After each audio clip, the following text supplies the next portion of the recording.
मुंबई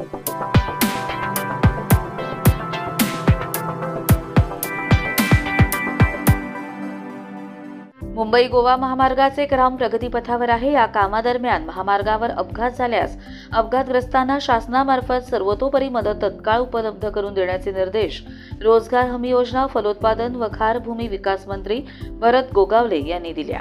तसेच नैसर्गिक, मानवनिर्मित अशा कोणत्याही आपत्ती किंवा संकटाच्या वेळी मदतीसाठी सदैव तत्पर असणाऱ्या जीवनदूत यांची सामाजिक बांधिलकी अतिशय कौतुकास्पद असून त्यांना शासन स्तरावर पुरेसे सहकार्य देण्यासाठी प्रयत्नशील असल्याचे सांगितले। रस्ता सुरक्षा सप्ताह 2025 अंतर्गत रायगड जिल्हा पोलीस यांच्या वतीने जीवनदूत सन्मान सोहळा 2025 चे आयोजन RCF सभागृह कुरुळ येथे करण्यात आले होते। यावेळी ते बोलत होते।